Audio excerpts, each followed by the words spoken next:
Department of Health estimates put the level of HIV infections in South Africa in 2007 at more than 5.5 million. We are now at the stage of the epidemic where more and more HIV-positive people are battling illness. Drugs such as ARVs are crucial to helping people stay healthy with HIV, but drugs alone will not win this war.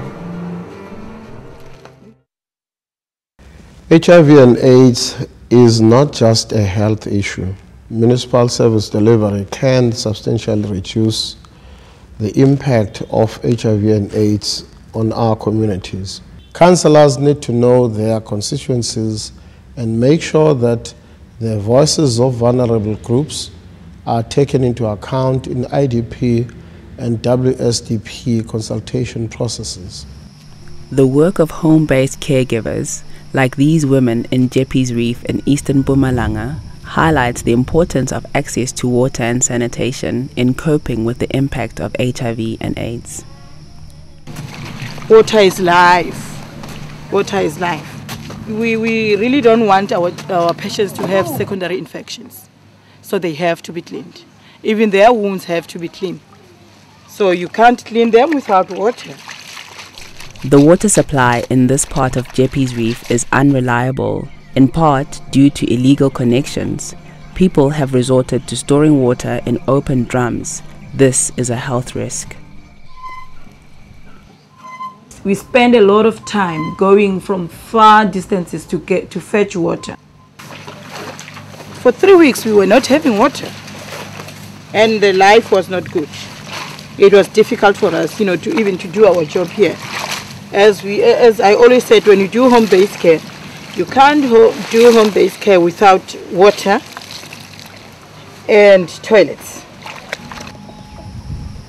Without an adequate supply of water and proper toilets, there is a greater risk of caregivers and other family members being in direct contact with open sores, blood and feces. This increases the chance of the spread of disease. In a rural area like this, there are no linen savers. Therefore, we are using these rags as linen savers. Therefore, we have to wash them. You can't do anything without water. You can't do home nursing care without the water. Part of keeping healthy is good nutrition, especially eating fresh fruit and vegetables. Water is needed for growing food. We are just waiting for mealies to grow and so that we can get some mealie meal. I usually say no work, no pay. Here it's no mealies, no health, and no water, no meal.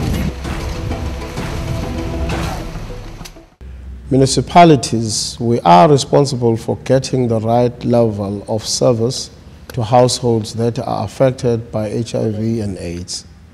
Our policies must take into account the difficulties and challenges of people living with HIV and AIDS.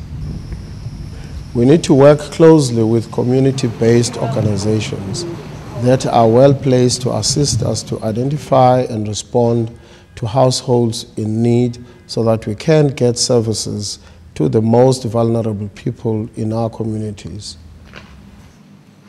You find that each and every home-based carer has got 10 to 15 patients, and those patients need to be seen in a day because most of them are bedridden. They are just lying there and they really need to be helped. Too often, infrastructure is developed and not enough attention is given to operations and maintenance. This is not a service, it's a waste of resources. Services are what improve the quality of our people's lives, and services require ongoing delivery. The water must flow. Oh gosh, there is no water. You have to bath the patients, you have to wash their clothes, you have to give them water to drink their tablets, and you can't do it without water. We are facing a disaster here, really. Good sanitation plays a central role in the struggle for health. It is a barrier to disease.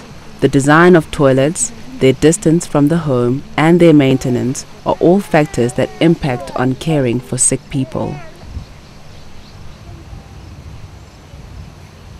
For a pot to stand, it just needs to have 3 legs.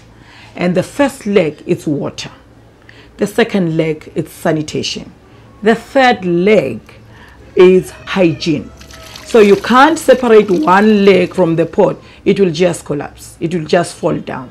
Therefore, we have to mesh the 3. We will never achieve the health benefits of safe water and sanitation without good hygiene practices. Health and hygiene education is not a luxury. It is vital to stop the spread of disease.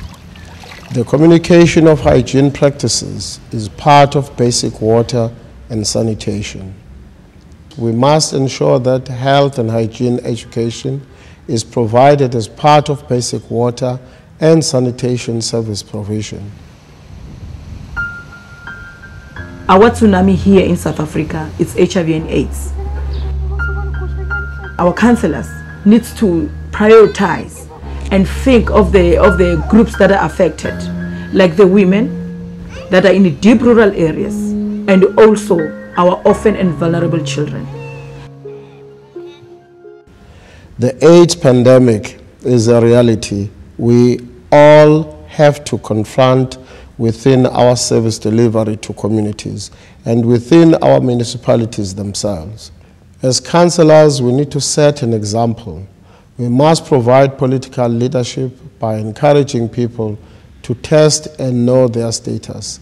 We must find the right levels of service to care for the sick and make sure that our services promote sustainable livelihoods. Municipalities also need to ensure that water and sanitation planning, implementation and service delivery takes the needs of all vulnerable groups into account. Equally important is to ensure that people use these services hygienically for healthier, longer and more productive lives. HIV and AIDS heightens the importance of reliable, safe and affordable water services. Our water services are literally the difference between life and death.